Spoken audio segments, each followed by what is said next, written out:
Friends, PSC വിസ്റ്റത്തിന്റെ പുതിയ വീഡിയോയിലേക്ക് എല്ലാവർക്കും സ്വാഗതം. ഇന്നത്തെ വീഡിയോയിൽ 2024 നടന്ന PSC പരീക്ഷകളിലെ കറണ്ട് അഫയേഴ്സ് ക്വസ്റ്റ്യൻസ് ആണ് ഡിസ്കസ് ചെയ്യുന്നത്.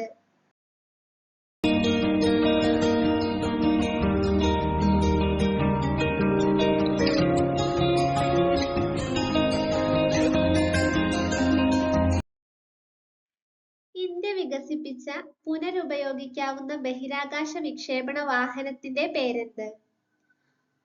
പുഷ്പക് എന്നാണ് ഇന്ത്യ വികസിപ്പിച്ച പുനരുപയോഗിക്കാവുന്ന ബഹിരാകാശ വിക്ഷേപണ വാഹനത്തിന്റെ പേര്. സ്വതന്ത്രമായി ടാർഗറ്റ് ചെയ്യാവുന്ന ഒന്നിലധികം റീ എൻട്രി വെഹിക്കിളുകൾ ഘടിപ്പിച്ച ഇന്ത്യയുടെ ബാലിസ്റ്റിക് മിസൈൽ ഏത്? അഗ്നി 5 ആണ് സ്വതന്ത്രമായി ടാർഗറ്റ് ചെയ്യാവുന്ന ഒന്നിലധികം റീ എൻട്രി വെഹിക്കിളുകൾ ഘടിപ്പിച്ച ഇന്ത്യയുടെ ബാലിസ്റ്റിക് മിസൈൽ. ബ്രഹ്മപുരം മാലിന്യ സംസ്കരണ പ്ലാന്റിലുണ്ടായ തീപിടുത്തത്തിൽ കൊച്ചി കോർപ്പറേഷന് 100 കോടി രൂപ പിഴ ചുമത്തിയ നീതിപീഠം ഏത്? ദേശീയ ഹരിത ട്രിബ്യൂണലാണ് ബ്രഹ്മപുരം മാലിന്യ സംസ്കരണ പ്ലാന്റിലുണ്ടായ തീപിടുത്തത്തിൽ കൊച്ചി കോർപ്പറേഷന് 100 കോടി രൂപ പിഴ ചുമത്തിയ നീതിപീഠം. 2023 ഉദ്ഘാടനം ചെയ്യപ്പെട്ട ഉത്കല ആഭ്യന്തര വിമാനത്താവളം ഏത് സംസ്ഥാനത്താണ്? ഒഡീഷയിലാണ് 2023 ഉദ്ഘാടനം ചെയ്യപ്പെട്ട ഉത്കല ആഭ്യന്തര വിമാനത്താവളം. 2024 ഏപ്രിൽ മാസത്തിൽ പ്രസിദ്ധീകരണത്തിന്റെ 50-ാം വർഷത്തിലെത്തിയ മലയാള നോവൽ ഏത്? മയ്യഴിപ്പുഴയുടെ തീരങ്ങളിലാണ് 2024 ഏപ്രിൽ മാസത്തിൽ പ്രസിദ്ധീകരണത്തിന്റെ 50-ാം വർഷത്തിലെത്തിയ മലയാള നോവൽ. യുനെസ്കോയുടെ സാഹിത്യ നഗര പദവി ലഭിച്ച ഇന്ത്യയിലെ ആദ്യത്തെ നഗരം ഏത്? കോഴിക്കോടാണ് യുനെസ്കോയുടെ സാഹിത്യ നഗര പദവി ലഭിച്ച ഇന്ത്യയിലെ ആദ്യത്തെ നഗരം. ഏത് സംസ്ഥാനത്താണ് ഇന്ത്യയിലെ ആദ്യത്തെ ലിക്വിഡ് മിറർ ടെലസ്കോപ്പ് സ്ഥാപിച്ചിട്ടുള്ളത്? ഉത്തരാഖണ്ഡിലാണ് ഇന്ത്യയിലെ ആദ്യത്തെ ലിക്വിഡ് മിറർ ടെലസ്കോപ്പ് സ്ഥാപിച്ചിട്ടുള്ളത്. 2024 വേൾഡ് ഹാപ്പിനെസ് റിപ്പോർട്ട് പ്രകാരം ലോകത്തിലെ ഏറ്റവും കൂടുതൽ സന്തോഷമുള്ള രാജ്യം. ഫിൻലാൻഡ് ആണ് 2024 വേൾഡ് ഹാപ്പിനെസ് റിപ്പോർട്ട് പ്രകാരം ലോകത്തിലെ ഏറ്റവും കൂടുതൽ സന്തോഷമുള്ള രാജ്യം. അടുത്ത 5 വർഷത്തിനുള്ളിൽ കേരളത്തിലെ എല്ലാ ഭൂരഹിത ഭവനരഹിതർക്കും സുരക്ഷിതവും മാന്യവുമായ പാർപ്പിട സംവിധാനം ഒരുക്കി നൽകുക എന്നത് ഏത് പദ്ധതിയുടെ ലക്ഷ്യമാണ്?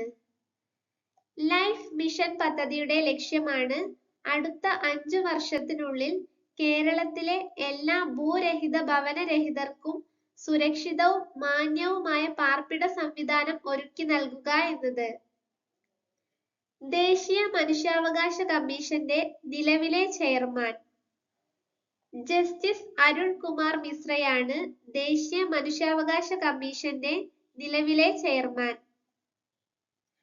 കേരളത്തിലെ പട്ടികജാതി പട്ടികവർഗ കമ്മീഷന്റെ നിലവിലെ ചെയർമാൻ. ശ്രീ BS മാവോജിയാണ് കേരളത്തിലെ പട്ടികജാതി പട്ടികവർഗ കമ്മീഷന്റെ നിലവിലെ ചെയർമാൻ. 2023 സരസ്വതി സമ്മാൻ ലഭിച്ചത്. പ്രഭാ വർമ്മയ്ക്കാണ് 2023 സരസ്വതി സമ്മാൻ ലഭിച്ചത്. 2024 ഖേലോ ഇന്ത്യ വിന്റർ ഗെയിംസിന്റെ ഭാഗ്യചിഹ്നം. ഹിമപ്പുലിയാണ് 2024 ഖേലോ ഇന്ത്യ വിന്റർ ഗെയിംസിന്റെ ഭാഗ്യചിഹ്നം. ലോകാരോഗ്യ ദിനം 2024 പ്രമേയം. എന്റെ ആരോഗ്യം എന്റെ അവകാശം എന്നതാണ് ലോകാരോഗ്യ ദിനം 2024 പ്രമേയം. വായു മലിനീകരണം നിയന്ത്രിക്കുന്നതിനായി 2020 ഏപ്രിൽ മുതൽ ഇന്ത്യയിൽ നടപ്പിലാക്കിയ എമിഷൻ സ്റ്റാൻഡേർഡ് ഏതാണ്? BS6 ആണ് വായു മലിനീകരണം നിയന്ത്രിക്കുന്നതിനായി 2020 ഏപ്രിൽ മുതൽ ഇന്ത്യയിൽ നടപ്പിലാക്കിയ എമിഷൻ സ്റ്റാൻഡേർഡ്. കേരളത്തിലെ എംപ്ലോയ്മെന്റ് എക്സ്ചേഞ്ചുകളിൽ പേര് രജിസ്റ്റർ ചെയ്തിട്ടുള്ള തൊഴിൽ ലഭിക്കാത്ത മുതിർന്ന പൗരന്മാർക്കുള്ള സ്വയം തൊഴിൽ പദ്ധതി. നവജീവനാണ് കേരളത്തിലെ എംപ്ലോയ്മെന്റ് എക്സ്ചേഞ്ചുകളിൽ പേര് രജിസ്റ്റർ ചെയ്തിട്ടുള്ള തൊഴിൽ ലഭിക്കാത്ത മുതിർന്ന പൗരന്മാർക്കുള്ള സ്വയം തൊഴിൽ പദ്ധതി. അയ്യങ്കാളി നഗര തൊഴിലുറപ്പ് പദ്ധതിയുടെ ദിവസവേതനം എത്ര രൂപയാണ് വർദ്ധിപ്പിച്ചത്? 22 രൂപയാണ് അയ്യങ്കാളി നഗര തൊഴിലുറപ്പ് പദ്ധതിയുടെ ദിവസവേതനം വർദ്ധിപ്പിച്ചത്. നാരി ശക്തി വന്ദൻ അധിനിയം ബില്ലിൽ രാഷ്ട്രപതി ഒപ്പുവെച്ചത്. 2023 സെപ്റ്റംബർ 28-നാണ് നാരി ശക്തി വന്ദൻ അധിനിയം ബില്ലിൽ രാഷ്ട്രപതി ഒപ്പുവെച്ചത്.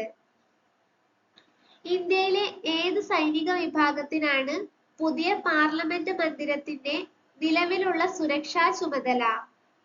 CISF-നാണ് ഇന്ത്യയിലെ പുതിയ പാർലമെന്റ് മന്ദിരത്തിന്റെ നിലവിലുള്ള സുരക്ഷാ ചുമതല. 2024 തണ്ണീർത്തട ദിനത്തിന്റെ പ്രമേയം. തണ്ണീർത്തടവും മനുഷ്യക്ഷേമവും എന്നതാണ് 2024 തണ്ണീർത്തട ദിനത്തിന്റെ പ്രമേയം. വീഡിയോ ഇഷ്ടപ്പെട്ടാൽ ലൈക്ക് ചെയ്യുക, ഷെയർ ചെയ്യുക. Thank you.